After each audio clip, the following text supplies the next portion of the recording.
Welcome, ladies and gentlemen, to the Soulful Hunter podcast. I am your host, Johnny Mack. Through this podcast, I am on a mission to transform lives through primal adventure and to spread my mission of mentorship as conservation. This podcast is powered by Washington Backcountry, a resource for all hunters new and old. To find out more about Washington Backcountry, go to wabackcountry.com or search for Washington Backcountry on Instagram, Facebook, and YouTube. All right, ladies and gentlemen, welcome to episode 2 of the Soulful Hunter podcast. I'm your host, Johnny Mack.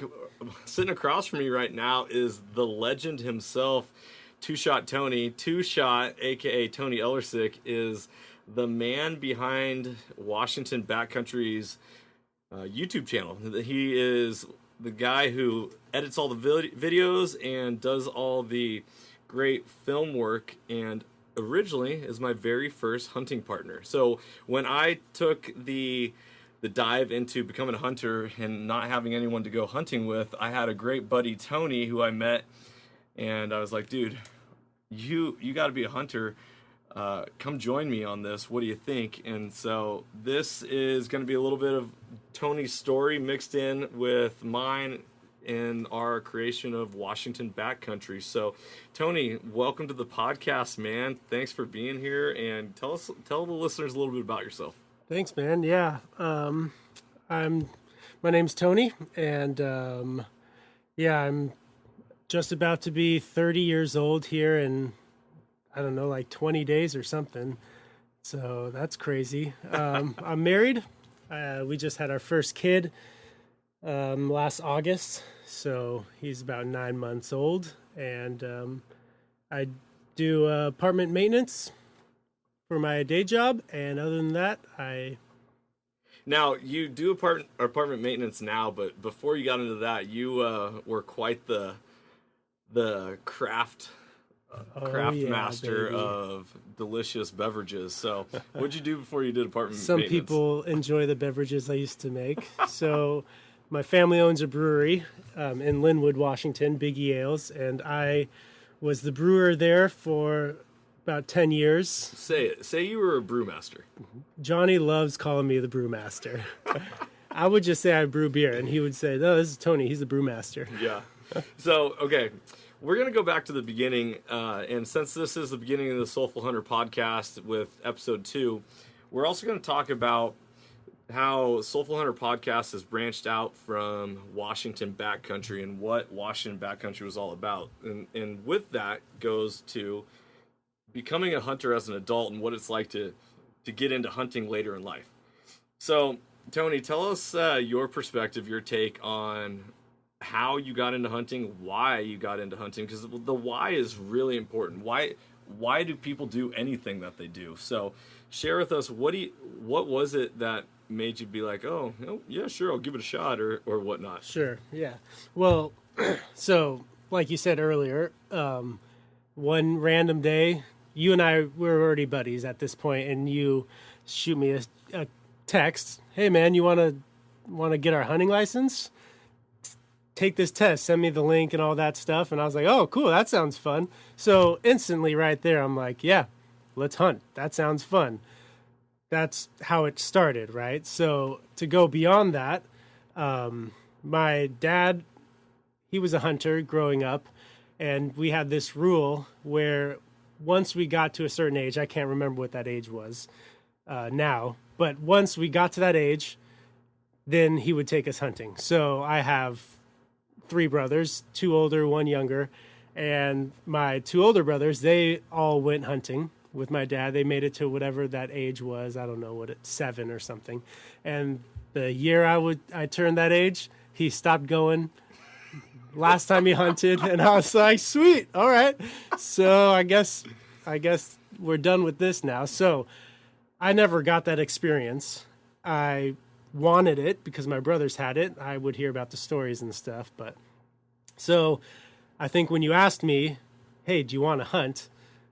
I initially was like, I've wanted to hunt my whole life. Yes, absolutely, I want to hunt. And we already have this background of hiking and being outdoors and, getting after it on the mountains. So it's like, yeah, hunting's just going to add to that. So that's why I jumped on it so as quickly as I did. So it's interesting that you were raised by a father who hunted. However, something happened in his life, and he decided to stop hunting.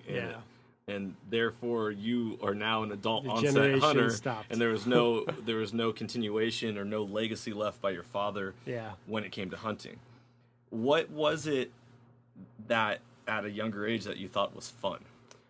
I think I just wanted to be a part of what they were doing, and the idea of shooting guns and being outside and camping in a tent and being with the guys, like that sounded fun to me. So you loved, like, without putting words in your mouth, the concept of community? Is that totally. It was about... The stories is all about people hanging out. It's not about whatever game you were after and the kills you got or whatever. It was like, oh, we had fun and this is what we did. And it was like, oh man, I'm missing out. Right. Yeah. Oh man, we didn't even shoot anything, but dude, we had a blast at camp. Exactly. Yeah. So okay, that is sweet. So fast forward, several years.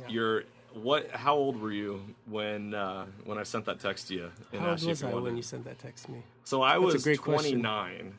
I was 29. I'm 35 now. I'm 30 now. Yeah, basically. So you were 25 years old? Yeah, okay. 24. You're 24, yeah. Yeah, so I was already married. Yeah, that's right. Yeah. Which is why my wife's a little weird about it still. Tell me, what do you mean by that? Well, you meet someone and you're a certain way, and then as you grow in your relationship, either you add hobbies or you get into something that you weren't into when you first met, and it's like, oh, that's different. You weren't like that before, and now you're like this, and now you're all about this, and that's just weird. So she says that all the time. I totally hear you on that, and that's one of the things, like the barriers that we're trying to break down through the Soulful Hunter, and just bring different perspectives and mind shift when it comes to hunting. Is like, so before I became a hunter, I was a high school football coach. I coached multiple sports for several years, but fall was dedicated to football. I played high school ball, college football. And then after college football, started coaching and yada yada. 12 years later, I'm in the game, and every fall was dedicated to Friday Night Lights. Well, so I've been hunting 6 years, been married this June 22nd will be 6 years, which is ironically also your birthday. That's right. Best birthday. That was a great party I've ever been to. So when I was preparing to get married, I told my wife, I was like, I'm a football coach, so be aware that football season comes around, you're going to be what is referred to as like a football widow.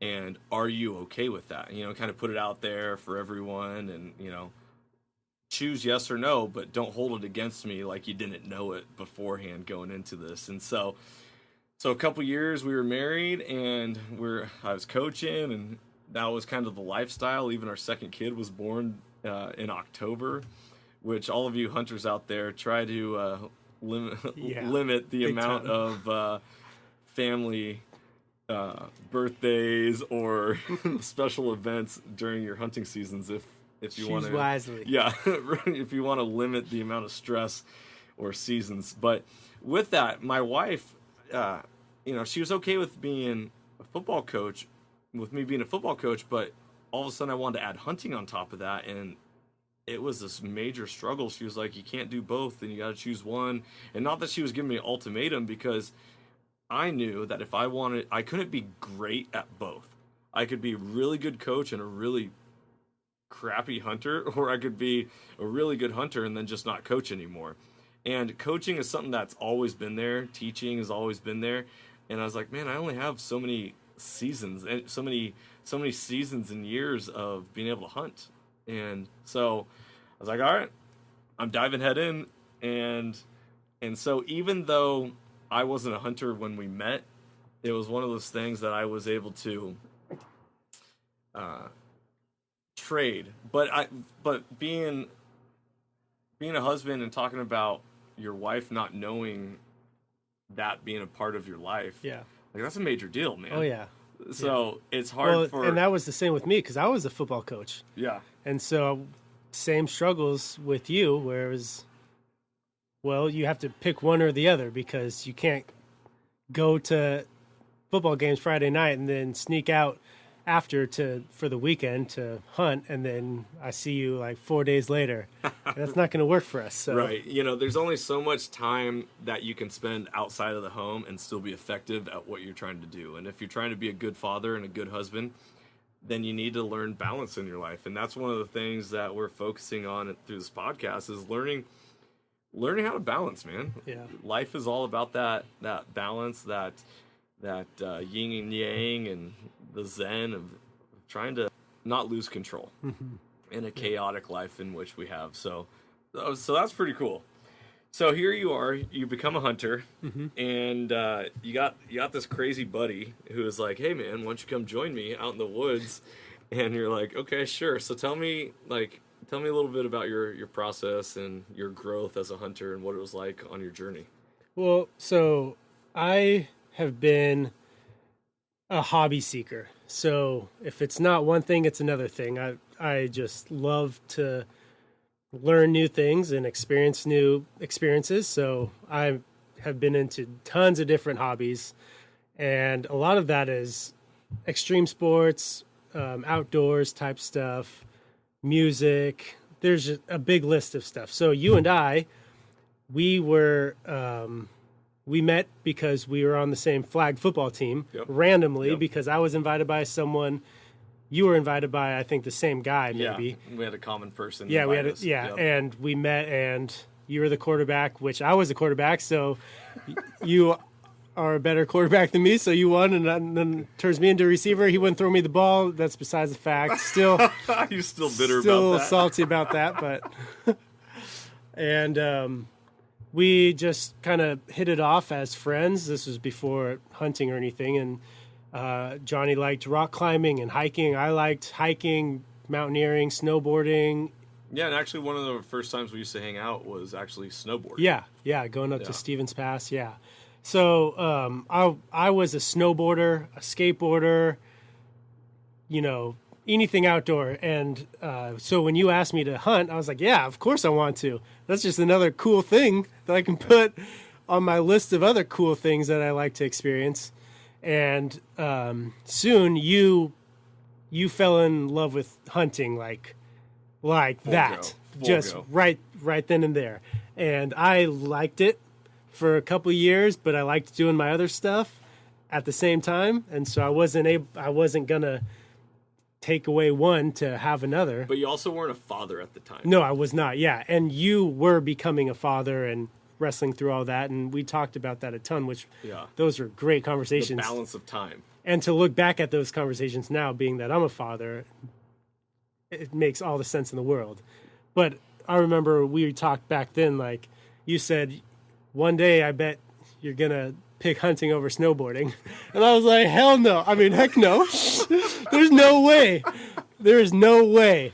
And now today, I mean, I haven't had a season pass for 2 years, but I will dedicate every free time I have to hunting, or anything that goes with it. Right? Yeah.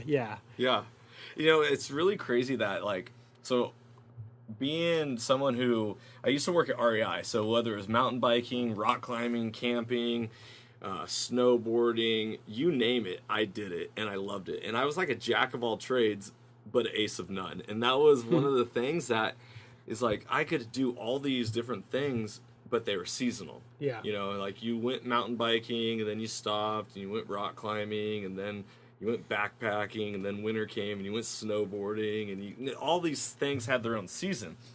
When I came to becoming a hunter, it was full go year round, and I was like, if I'm going to get better at this, I have to pursue it year round, because that is when the growth is made in the off season. Being a former football player, you understand that you don't make your gains during the season. It's in the off season that you grow. And so I was like, all right, anytime I have an opportunity to be away from the house, I'm going to be hunting. Because snowboarding isn't going to get me better at hunting, and doing all these other activities, even though I love them, my time, I'd rather be out in the wilderness and getting closer with my creator and finding out who I am. And I love the challenge and what hunting brings. And that is the ultimate. So I get it, man. Yeah. It's a crazy balance, like you said. So you and I hunted for a couple years, Yep. and give you a little perspective. I had a very young son who was young enough to be carried in a backpack on my back, and I finally realized what public land was. And so Tony and I, on weekends when my wife was at work and he was off, we would go hiking up to the state forest, and we started seeing deer, and we saw animal sign, and we're like, hey, we're gonna start scouting this area, set up game cams, and really try to get an idea. It's not too far from home, yada yada yada. And so we hunted there a couple years. No success. But what was some of the things that you learned from those couple years of being out there? I think, well, so when I started hunting, I started with birds. So I had a buddy, you know him, and he would take me bird hunting for pheasant, and I had success bird hunting, harvested tons of birds, and it was fun. So I ended up getting dogs. I was all about bird hunting. My wife was okay with that because she's like, oh, cool. Yeah, bird hunting. It's like fishing. But I don't want you to do big game hunting because I think... Because birds don't have souls. Yeah. But animals you with look four into legs a, have souls. You look into a deer's eyes. I don't understand how you could possibly pull a trigger type of a thing. Right. And so I hunted birds for 2 years before I started big game hunting. I then went deer hunting 1 year before you started. Or wait. So going back, yeah. So Yeah. you started at the same time, because when I sent you that invite to do your hunter safety, and you started working through that, but you really dove into the bird hunting aspect. Yes. But getting back to like that whole when we were really going for scouting. Okay. What was your focus? Like what? Even though we never saw an animal to shoot there. Those previous years, like I was saying, before I was hunting with you, I was going with someone and I just followed him around. And he wasn't teaching me or showing me nothing. He was just like, come along with me and then see what happens. When you and I started going out and hiking and you started pointing out, different droppings and different tracks and different rubs, and these are things that I didn't even see the couple years that I was doing it with this other guy. And I was like, holy smokes, there's sign everywhere. Like, how did I miss this? Yeah. I've been doing this for like 3 years now, and I don't even understand how to track an animal or what signs I'm looking for. And so when you started going through the woods with me and pointing and oh, look at that deer. And I was like, I didn't even see that deer. And I was like, how do you see that? And it takes practice to find sign and to see animals. Yeah. Because, they blend in like crazy. If you don't practice it, you'll never see them. So it was really fun. I remember when we were going out in the woods during that time, the whole point, and still to this day, the whole objective is anytime you go out into the field, you try to take at least one thing away from when you're out there. Yeah. And so when we were doing our hiking, it was like, all right, are we seeing game trails? Are we looking, like what is it? How walking on the, uphill side of a road, so that way we're not giving away our sign as we're walking, then you come over the edge and peek down and different things. And so that was a real learning curve, trial by error. Well, and you're really good at asking those questions too. You would ask as we're walking. The trail talk that you have, like, what did you learn? Did you learn anything? What can we take away from this? What are things that we should work on? And you know what I think was my biggest takeaway? Is hunting is hard. Yeah. Oh my gosh. It's hard. But when we talk about hunting is hard as a newbie, the whole idea is that we want to kill something. We want to harvest an animal. Yeah, But ultimately, hunting isn't hard in the enjoyment factor, in the pursuit of the wild and finding yourself in nature and your why. But if you're looking to shoot an animal, hunting's difficult. But one of the beautiful things is that you get out of it what you put in. Yeah. And that's something I've learned along the way. And in our journey. So let's fast forward a couple of years. We were really scouting this area together, and we weren't having much success. But with that, we were getting hooked. You're getting the itch. Yes, the itch was real. We went out. We thought it would be good for bear. We knew that it was a great bear spot. We Well, both we put coached out a football cam. at the time. Yeah. Yeah. Go ahead. Share with. We put out a trail cam. I got a trail cam for my brother for Christmas. Didn't know how to use it. I was like, this can be cool. I know people use this thing. So we went out, put one up there because we've been hiking this and scouting it.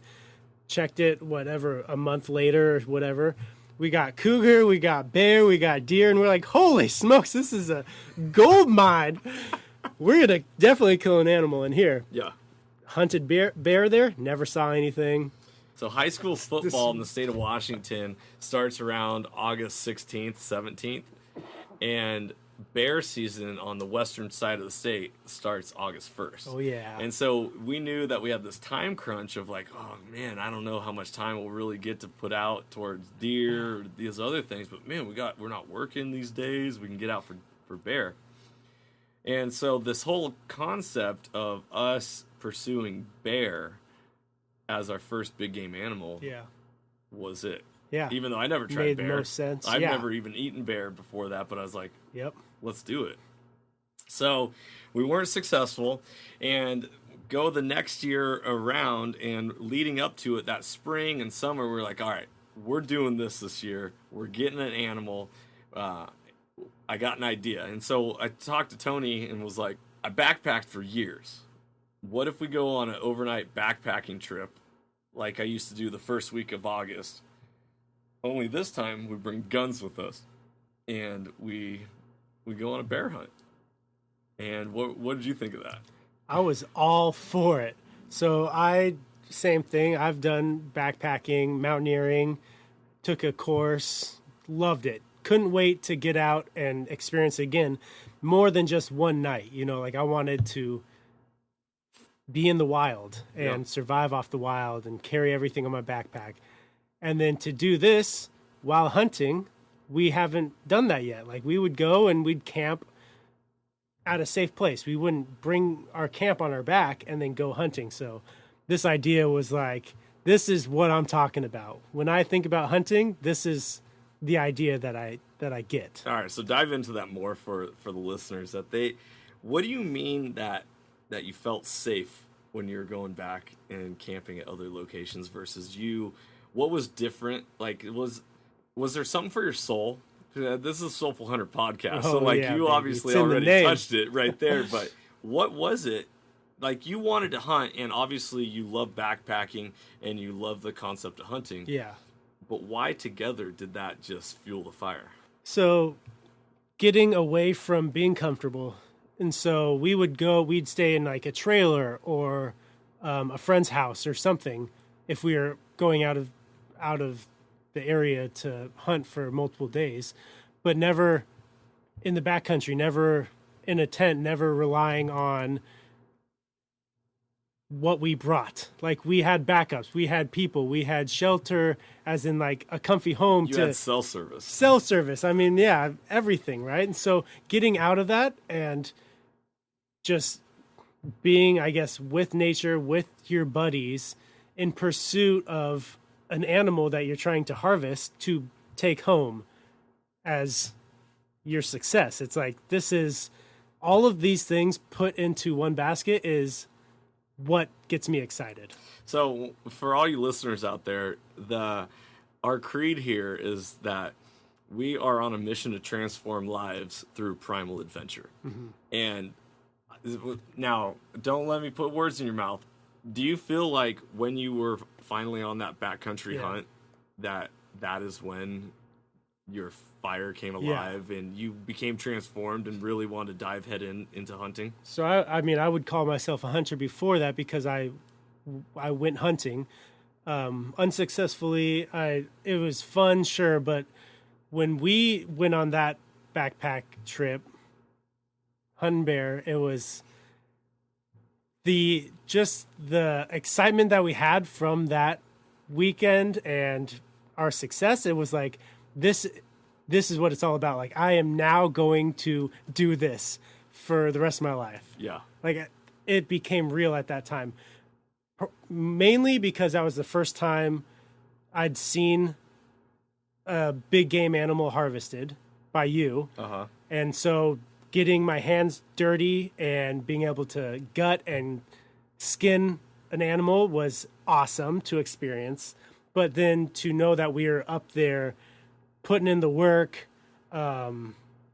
relying on each other to do it. I mean, like, all of that into one, I was like, this is how you should hunt. Yeah. This is why. There's something special about backcountry hunting that is completely different than base camp hunting, where you're at a truck and a campground and all that. I've done both since, and I prefer backcountry hunting by far. Backcountry hunting, I love it because you don't do anything unless your body carries you. Yeah. It is total self-reliance upon who you are and your willpower and the amount of grit that you have within yourself. So to give you a little insight, Tony and I went on a 9-mile backpacking trip in the heart of the Cascade Mountains. And on this trip, it was the beginning of August. We left on August 1st. Mm-hmm. Bear season was officially begun and kicked off the 2017 hunting season. And we made it all the way up there, expecting to be all alone. We're out in the, you hear in the hunting world, the further away you get from people, the better off the hunting can be. Well, that's not always the case. However, we really had a mission to get deep. We wanted to put in the work because you always get out what you put in. So we bust our cans all the way up to this place, 9 miles deep. And Tony, what did you think of that hike in? It was tough. Johnny's a goat. I was like, man, slow down. He goes, it hurts if I slow down. I was like, man, I can't keep up. And I thought I was fit too. I was like, it was tough. Tony's the CrossFit king, and all you know that he's all about that life. But little do y'all know that I was training for a marathon at that time, and I was running a marathon a month later. Oh, my word, man. So we make it all the way up to camp. It was a struggle fest to get there. Yeah, well, I was very relieved to get to camp. We got there at night. It was dark. We quickly set up our tents, and we went to bed. Yeah. Now, about that hunt for me, one of the biggest things about this bear hunt is multiple things came out of it. Number one, I was able to take my first big game animal thanks to you, and we'll get into that in a second. But I had a fear of the woods and fear of bears, and it was extremely ironic that out of all the hunting that I did, the very first big game hunting was black bear, and I was afraid of bears in the woods. And I remember going to bed at night being like, oh my gosh, is our food hung? I don't really want a bear to come into camp. And I'm like, dude, what are you doing, man? You have a gun right by you. The whole idea is to shoot a bear. It's easier if they come to us. And so, did you ever have any of those fears, or like what went through your mind? I mean, those went through my mind, but I don't know if I was afraid of them. I think on that trip, my tent got hit by something, and it scared me. It could have been the wind, but it was like, like something patted my tent and it shook the whole thing. And I started like air punching the walls. Cause I'm like, if something's getting in, it's going to get punched. And then I know something's there. And then that morning we woke up and I was looking for tracks, and I was like, there were like coyotes or there was something in our campsite. I don't know if anything happened, but I was scared at that moment, because I was like, I think I'm going to get eaten right now. The mind is a powerful thing. It is. And it can play tricks on you. But no, I would sleep very sound because I was tired. So I didn't have time for any of that. So we're on this trip. We planned 4 days of a hunt, and on day one, we spot a lot of bears. Mm-hmm. That was cool. But they were all too far away. Right. We couldn't get but to just them. to see it. It was like we actually did something We right. see what we're after, and we're deep into it. Like, it got me excited. Like, we're in the right place. This is going to be awesome. Yeah. Like, I was pumped about it. One of the things about like deer hunting is, you see deer, but you don't see deer with antlers very often. Yeah. Well, we're bear hunting. It's either sex that you can shoot, and so you see a bear, it's like we're game on. So we saw some bear.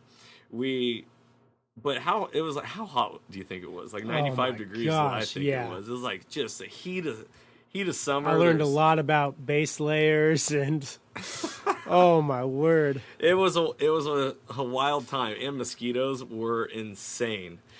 So I'm going to allow Tony to tell this perspective, and then I'm going to share my view of this, because this is all comes down to my first bear kill. And before we go, I just want to preface this, that this was the beginning of Washington backcountry. So Tony is the man behind all the videos that we do and produce on our YouTube channel, and is a big part of, well, number one, I'm not a solo hunter. I don't like hunting solo. I will, but I would rather be with you. I agree. Same thing. I hunt solo if I have to, but I prefer to be with a partner. Yeah. And so even though I shot the bear, it was like a win for everyone. Oh, yeah. It was a win for the team. Yep. 100%. And so obviously, we shared meat, but at the same time, it was like you shoot one, it's like me shooting one. So take us through what it was like and how us taking that first bear went down.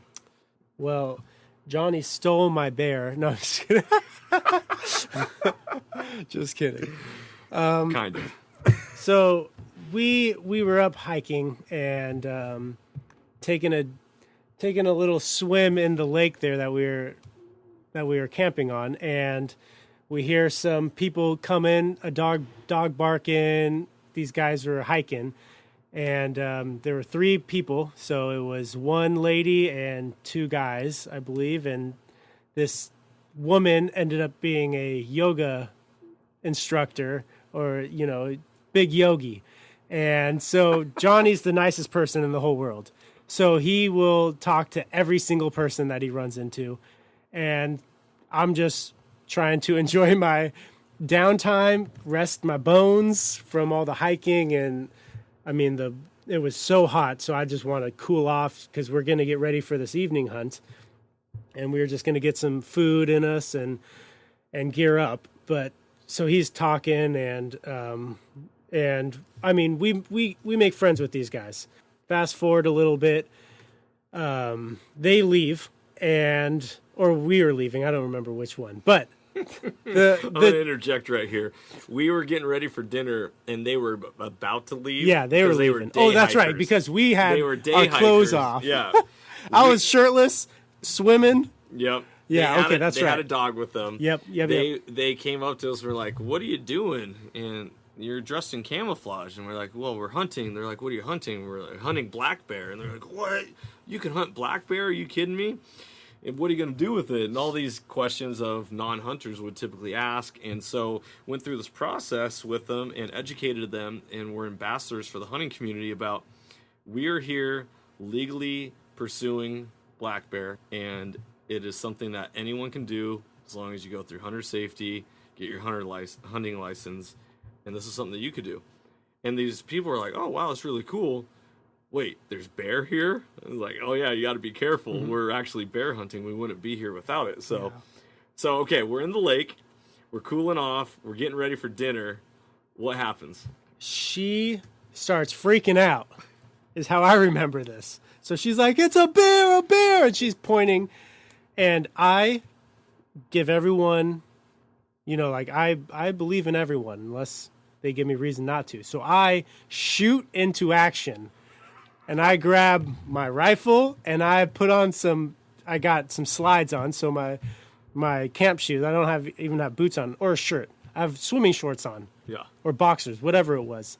But I start going. I'm like, "Where?" And she just points, and I didn't see it, but she pointed, so I ran. She could have been joking. I don't know. What'd you have with you? Did you have a gun? Yeah, I had my 308. I had my gun and my shoes and my shorts. That was it. That's all I had. So you run by her. Yep. And then Johnny's over here taking his sweet time because he's like, "Oh." So I got to tell my perspective. Whatever, man. I didn't trust her. Now, I thought that since they were not familiar with hunting, that they were automatically anti-hunting.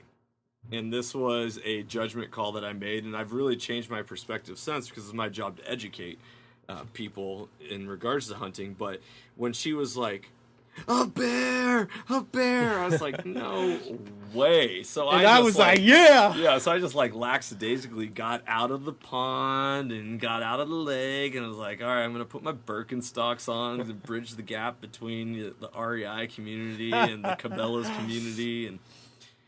And so instead of grabbing a gun, I grabbed my binoculars, and I'm like, all right. He's like, I got to do something. I'll just grab binoculars. Well, I was also thinking, well, Tony's so fast right now, dude.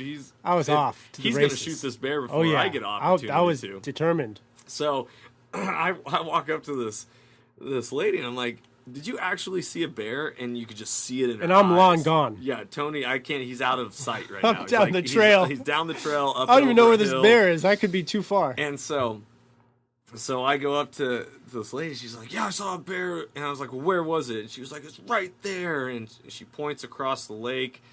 And I'm like, well, where'd it go? And she's like, it went that way. And I was like, okay. And so at that point, I was like, okay, I believe her that there's a bear there. And I start running as fast as I can, but not that fast because I didn't have a gun. You had the gun.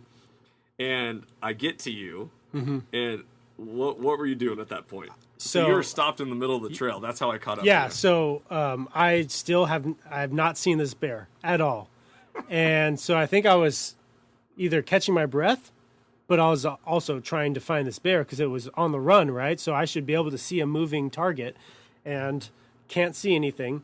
All of a sudden, you yell, "It's right there! Shoot it!" And I was like, now my heart is just going nuts because I'm the guy with the gun. I'm the smart one who actually took it because I was like, yes, hey, that's what you get for believing in people. She's going to help us out.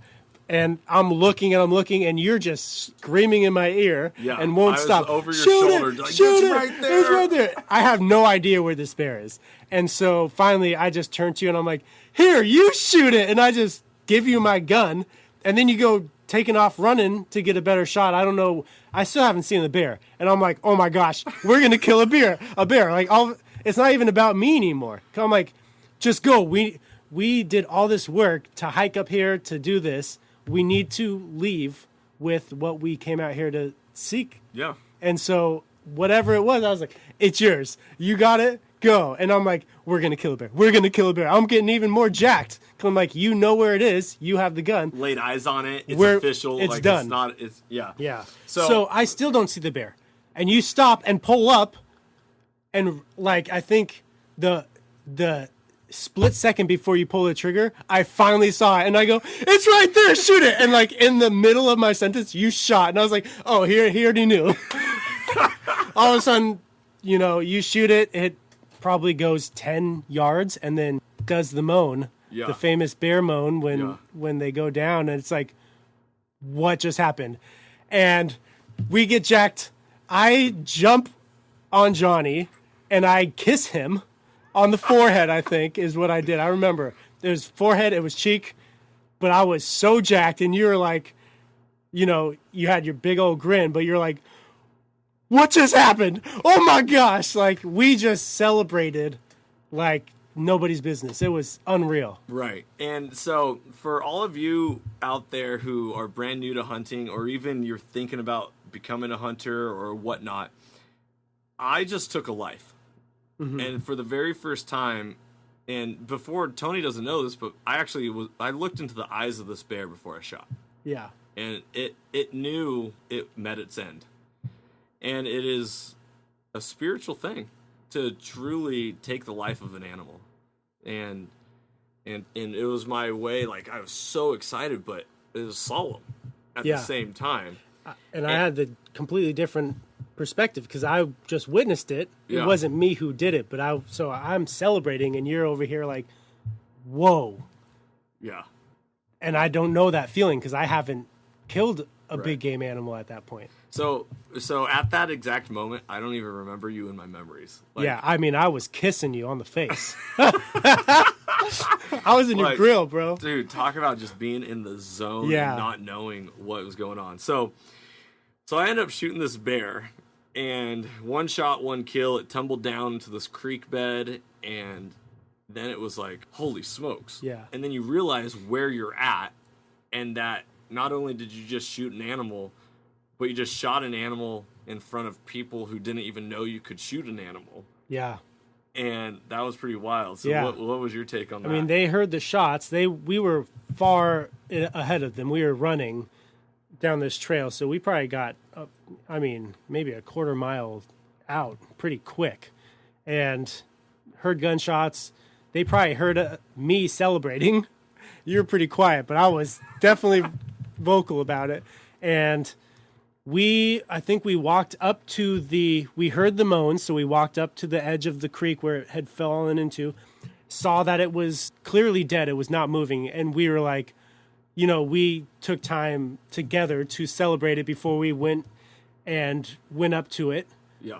We were like, wow, this was crazy. And then they caught up to us. So before we even went to check out the bear yet. Yeah.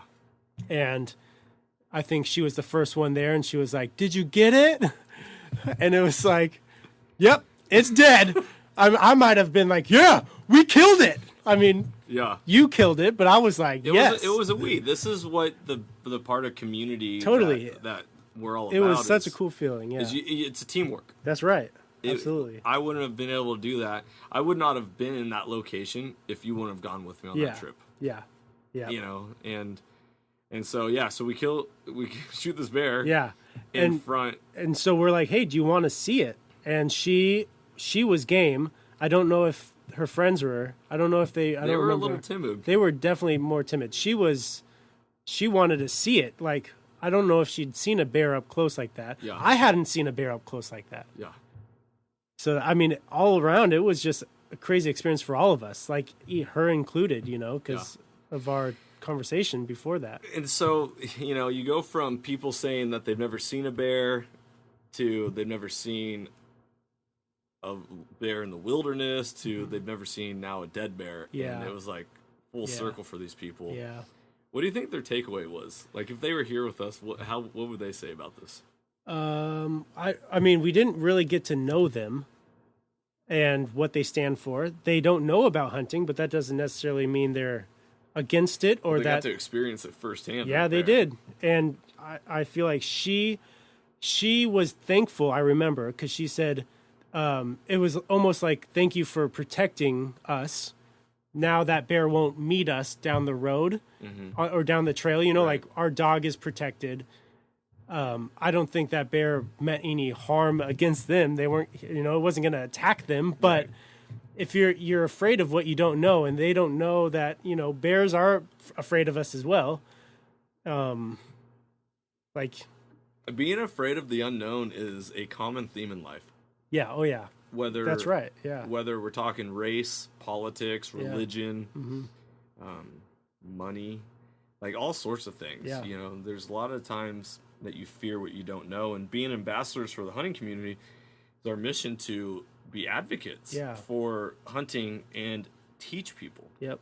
And so out of this trip, from the very first kill that you and I get together, was a teaching moment. Oh yeah, absolutely. With others and for you and I, right? Hugely for you and I, because we had just experienced that and done something we've never done, and we've been seeking after for years now. Yep. But then also to experience it with people who had no idea you can even hunt bear. Oh man! So it's crazy, It's insane to really wrap the head around. So we get this bear. Tony and I dive, hand and head first into learning how to skin an animal and gut an animal, and I knew that this bear was an animal I wanted to rug out. Thank you, YouTube. Yep.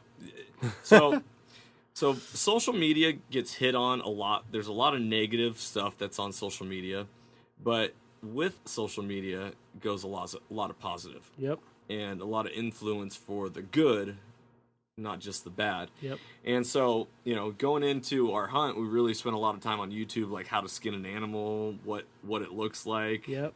And it's really ironic that if you don't know, you're watching this or listening to this for the first time, the anatomy of animals is all the same.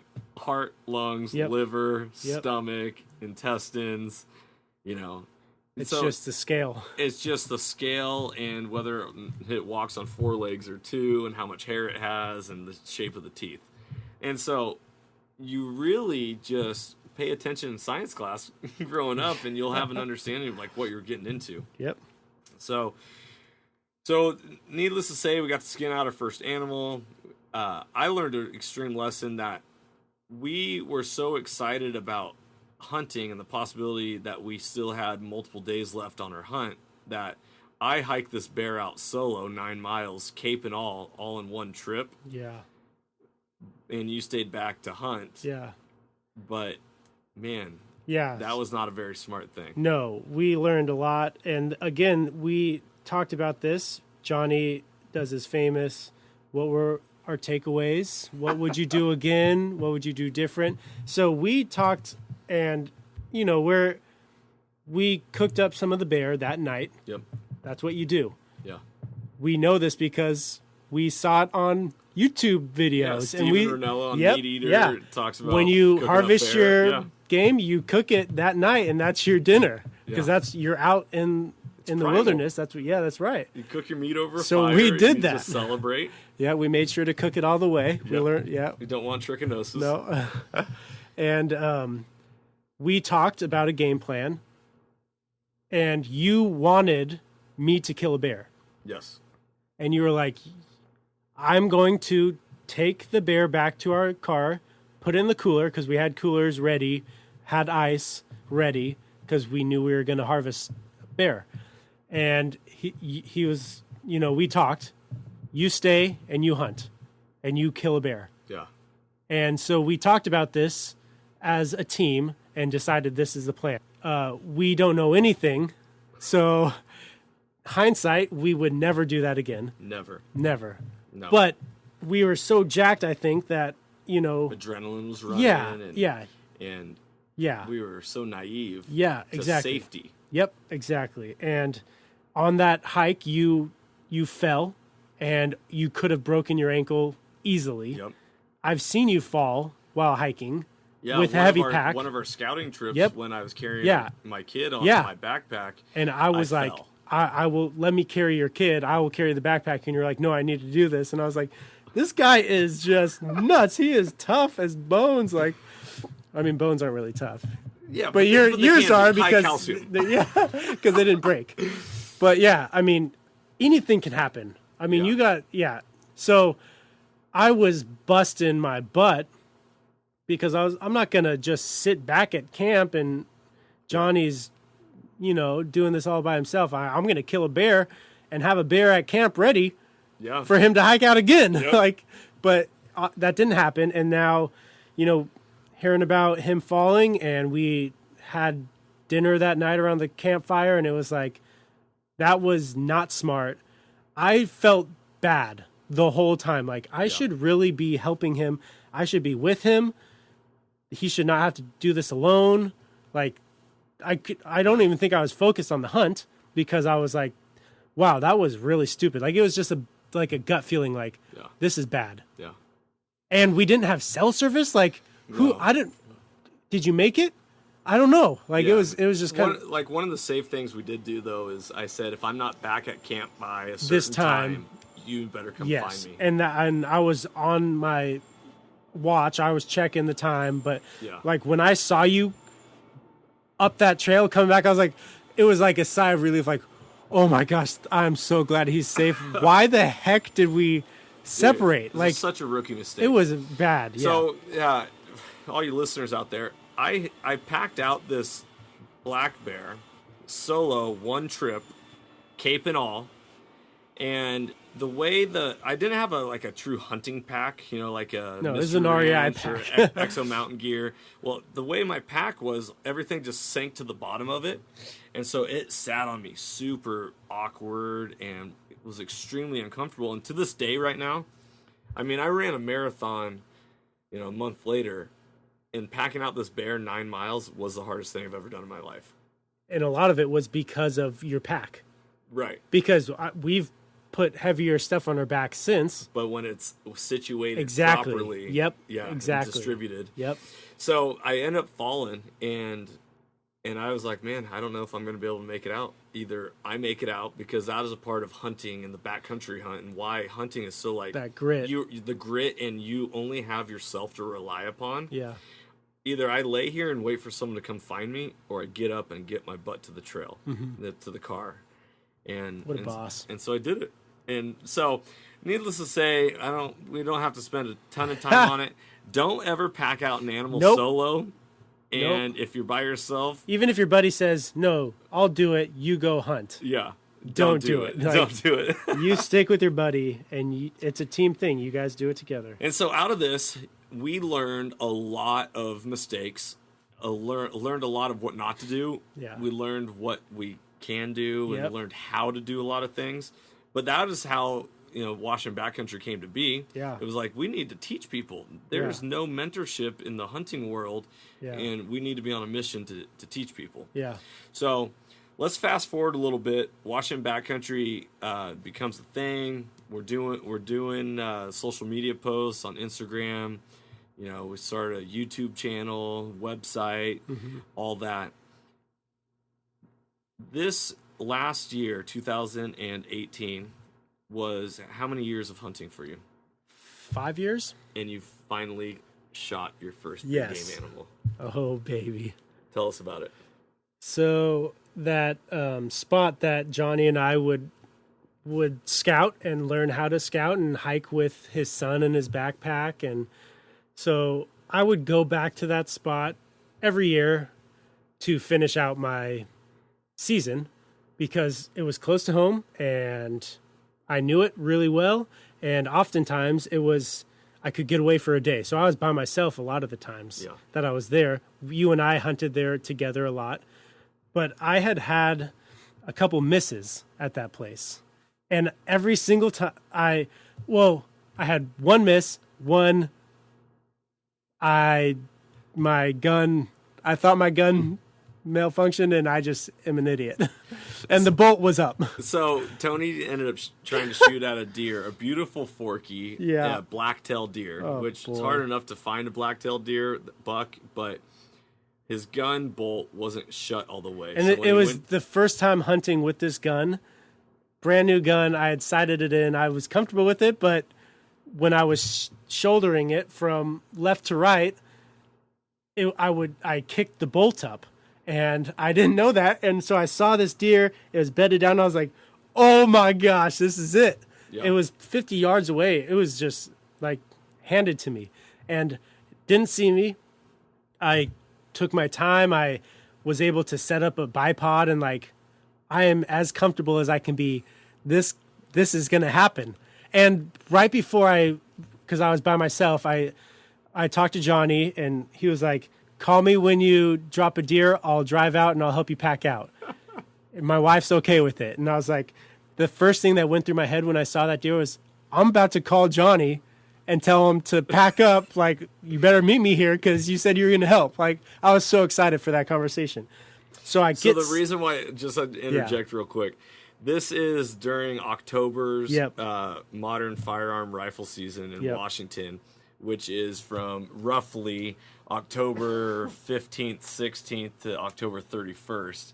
And I had my second son born October 21st. So I had a young newborn baby. Yep. Which is why he couldn't get away, but agreed to, hey, I can drive out and meet you for a couple hours to help you. Right. And that was cool. So anyways, got set up, stable as I can be, pulled the trigger, nothing happened. I was like, what the heck?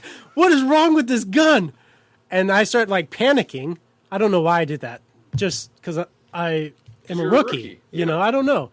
And so I start freaking out, and then I think that I moved too much, and the deer noticed me. It got up, so I took that round out, put another one in, and now I'm standing trying to find this deer in my scope, and it's gone.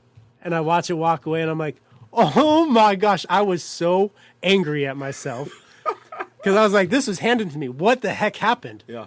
And so I'm like, I can't stop thinking. And so I just start hiking. I was like, I just need to go to my next spot, get over it. You're still hunting. It's early. That was in the morning. So I have all day. So my shoulder gets tired. I switch from one to the other, and I kick the bolt, and I was like, oh my gosh, my bolt was up. Like I just witnessed what happened, and it's just something I wasn't aware of when walking. It's a good learning lesson that make sure you know your gear. That's right. And how it works. At all times. That was my first time with it, and I was just hiking. I didn't know the difference. Yeah. Now, you betcha that I check the bolt every single time. Like, it's crazy the things you learn. So take it forward another year. Yep. So and what happens? I'm back at that spot. So we went all season long. Johnny, Wes, and I were hunting, and they wanted me to harvest my first big game animal because they both have. So they give me first shot on all the hunts that we were with. So we went on several hunts together in Eastern Washington, and didn't see any legal bucks that we could shoot. So no luck there, but they were giving me the first shot, which is awesome. So I was like, this is the year. October comes, and I'm like, well, I'm going to go to my old trusty spot that Johnny and I started this whole thing with. I can get away for a day hunt, maybe the next day I can hunt. So just to give some perspective, on our YouTube channel, Weston, there's a bear hunt where I go on back to the same location as the previous years where I shot my first bear. Yep. With Weston, the trash man, and we go, but Tony doesn't join us because you are having a new kid. Yeah, your first child. My first child was supposed to be born August 1st, which is when bear opens, which is when we go on our trip. Yep. And so I missed that. My son is late, so he ends up getting born on the 12th. So you guys get back. I hear about your successful trip. I'm all pumped, but I still have no kids. So I'm like, I could have gone. But you're not. I'm not going to. The wife would have been. So I'm not going to test that. it. No way. Heck no. I don't want to miss that. So, but the reason why you could only get away for like a day. In deer season. Is because I have a newborn now, and you got to balance your family, and you don't want to leave him back because then you're just. So we've gone in Eastern Washington hunting a couple times. Finally, I can't get out. You're on your own. There's a couple of days left of season. Yep. Make it back in October to that same spot. And I now am in the evening time. So I go all day not seeing a thing. And I'm like, oh, yeah, typical. This is just like, wow, all this goes for 5 years.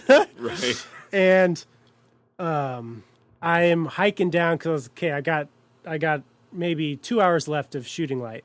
And so I'm going to bolt out of this area because there's no deer in here, clearly, go to this next spot where I have seen deer before. So I'm going to just jet there. Yeah. All of a sudden I hear just like out of nowhere. And I was like, no way, that was a deer. And it just stops me in my tracks. I don't see anything, but I hear it. So I pop up over this little ridge that I was under, and this blacktail forky is staring right at me, and I'm like, antlers. I'm allowed, like, because there's any buck unit. Any buck unit. Yep. Yeah. So I quick scope, and he takes off, and I am like, now or never. Like, oh my gosh. So I pull the trigger, shoot it. I don't know if I hit it or not. I see a deer running into the woods, and I'm like, is that the one I just shot, or is that a different one that it was with? And it happened, I'm saying, like, under a minute. Like, I popped over, it saw me, it started running, I pull up, shoot. Yeah. And, I mean, maybe 50 yards, maybe 40 yards. It seemed pretty close, but it happened so fast, I don't know. I don't hear nothing, and I'm just, my heart's racing. And I start running down the trail to where I think it's running. Maybe I can see it, or I don't know what I was thinking. But as I was running, I was like, oh my gosh, if I shot and missed, I'm not telling Johnny. I'm not telling him that I shot. Because at this point, how many deer have you at least had in your crosshairs that were legal to shoot and you either shot at or had the opportunity to shoot at? Three times. 3 times leading up to this. Yep. And so this is why we call him Two-Shot Tony. It sticks around. So you're like, you're not telling me. I'm not going to tell you. Because if I miss, I'm just walking home. Oh, I didn't see anything. But so I start hiking around, I'm like, I don't know. Maybe I'm gonna look for blood. Maybe I'll see it laying down. Maybe I'll jump another one. I don't know what's happening, but I'm like just nervous, scared, whatever. And I see blood, and I was like, no way! I hit it. It's not a lot of blood, but at least I hit it. Yeah. Which means I can track it. I've tracked animals before. Yeah. I know how to look for blood on the ground. There you go. And I turn, and it is 10 yards away from me, laying down dead, which is like 20 yards from where I shot it at. Like, it dropped, like, in an instant. Yeah. Didn't even have time to take another breath, probably. And I was like, I start freaking out. I'm by myself, and I am celebrating, like, with our bear hunt, but I'm by myself. And I'm like, it happened. I did it. I was like, yes. And I got the gun raised in the air. You're just jacked. I'm you so have your jacked. Rocky moment at the top Oh of the my stairs. gosh. And I'm like, I can't wait.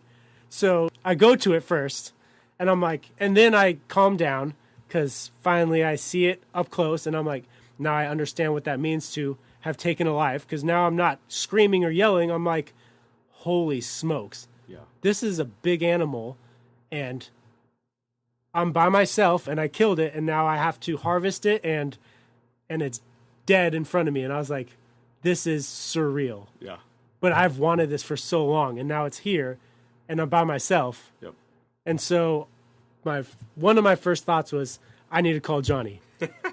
Which a lot of people, it's like, oh, I want to tell my wife. I want to take it in. I was like, I need to call Johnny right now. Yeah.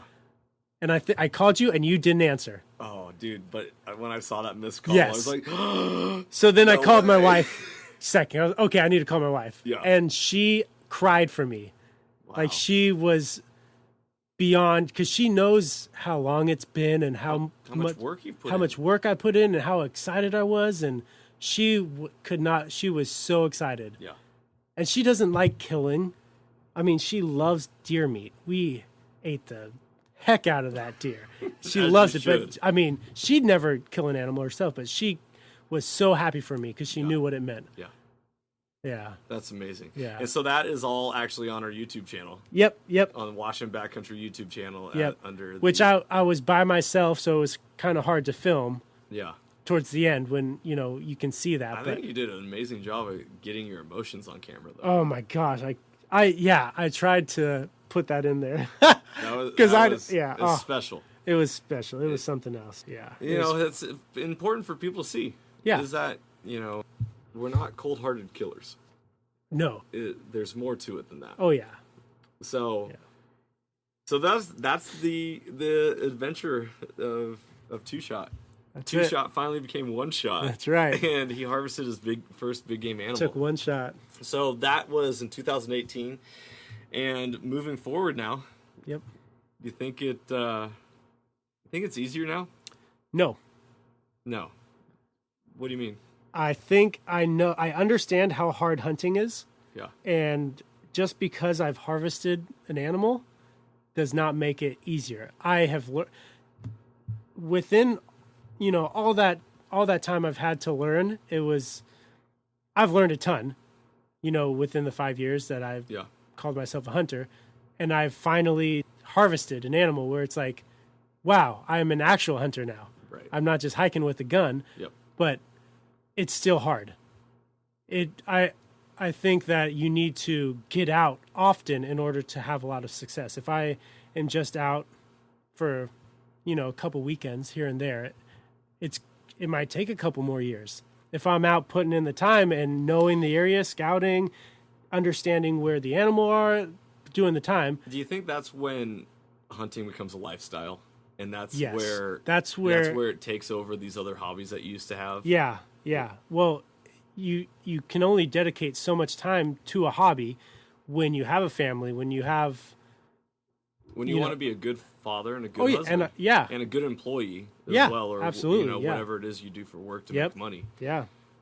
But Yeah. So, I mean, and my wife reminds me, and I love her for that, because it's like, yeah, I can't get lost in this because you and I need to have a good relationship.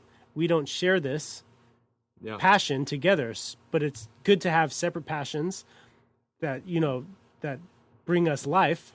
yeah. But together, we need to be able to be together. So I can't be off doing my thing when we are in the same room, because then we're not together, and that's bad. So going full circle here, since this is the Soulful Hunter podcast, you started out hunting because you thought it was fun. Yes. Why do you hunt now?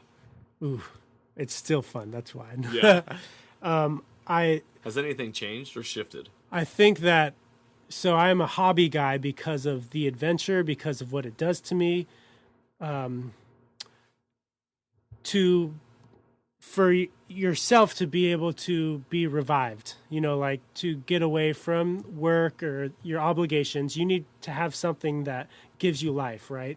So something that recreates you. So recreation recreates me. And I've never heard it put like that. I love it. That's well played. And I need to be out in nature and feeding this wild side that I have in order to refill my batteries. And I think hunting is a full circle of that. Like it's hiking, it's adventure, it's challenging. I love challenging myself. Like anything that is hard is something that I like to do and push myself. Yep. It's like you said, it's going beyond, it's reaching, like taking a life, but harvesting it so that you can bring it home and provide food for your family. Like all that full circle is like, through the death of an animal brings life. That's right. Yeah. So the only way to get life is through death. Yeah. And that's amazing. Yeah. So all that together, I mean, it just encompasses all of that, and it's like an all-in-one. Incredible. Yeah. So I think you already answered this, but let's just like really narrow it down. What does hunting do for your soul? It recreates me. It recreates. It recharges me. I've never heard that be said before, that recreation being broken down is recreation. Yeah. And that's amazing. Talk about words of wisdom right there. Ooh, baby. Is why do we recreate? Because we want to refresh. Yeah, that's right. And to get a refresh so that we can go back in and be the best that we can. Yeah. I actually wrote recently that, being in the wild trivializes all of life's issues. That when you focus on survival, get out of the comfort zone, and focus on the necessities of life, it puts in perspective all of the other things that easily distract us. That it allows us to get to the root of who we are, to clear our minds, focus on a goal, and be present in a moment. And that is how hunting can transform you through the primal adventure. Mm-hmm. That is what being a soulful hunter is all about. And it sounds like right now that you are a soulful hunter. I freaking love that, man. I'm really proud to call you a friend, call you a brother, but also call you my hunting partner. Yes. And that's special. You're a teammate, but not only that, you're an amazing father, amazing husband, and you are a positive contributor to this world.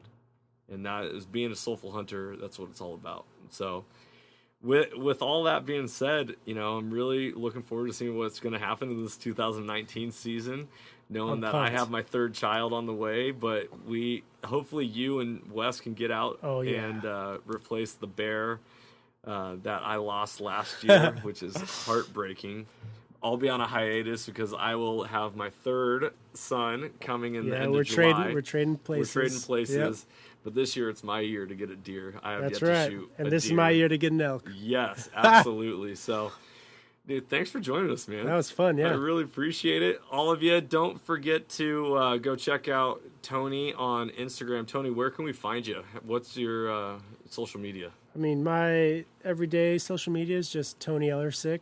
You can see my family, what I like to do for fun. I tag us Washington backcountry a lot in my workouts or other stuff that I do. So you can just... Is that on Instagram? Yeah, that's on Instagram, yep. Awesome. I don't really do Facebook or anything, so mainly Instagram. Instagram. Yep, it's where it's at. Yep. So we can find you on Instagram. We'll make sure to put that in the show notes. But once again, thanks for tuning in. Don't forget to subscribe and go ahead and rate this podcast, and we'd really love to hear from you. If you want to know more about Tony, you want to know more about the Soulful Hunter, or more about Washington backcountry, go to wabackcountry.com. You can also go to soulfulhunter.com. And don't forget to check us out on Instagram. There is the Soulful Hunter Podcast on Instagram, as well as Washington Backcountry. And we're really looking forward to building a community with you and bridging the gap. Be soulful, everyone. I'm Johnny Mac. Don't forget to tag us in all of your hunting photos and use the hashtag Soulful Hunter. If you enjoyed today's podcast, I'd love it if you could go ahead and give this a rating as well as subscribe. Also, you can check us out on Instagram under the Soulful Hunter Podcast. Make sure to tag us in pictures and posts and use the hashtag Soulful Hunter. To find out more about the Soulful Hunter Podcast, go to soulfulhunter.com and be sure to follow the podcast as we are going to be bringing you a lot of great information, insight, and changing lives through primal adventure. I look forward to connecting with you on the next episode. Stay tuned and stay soulful.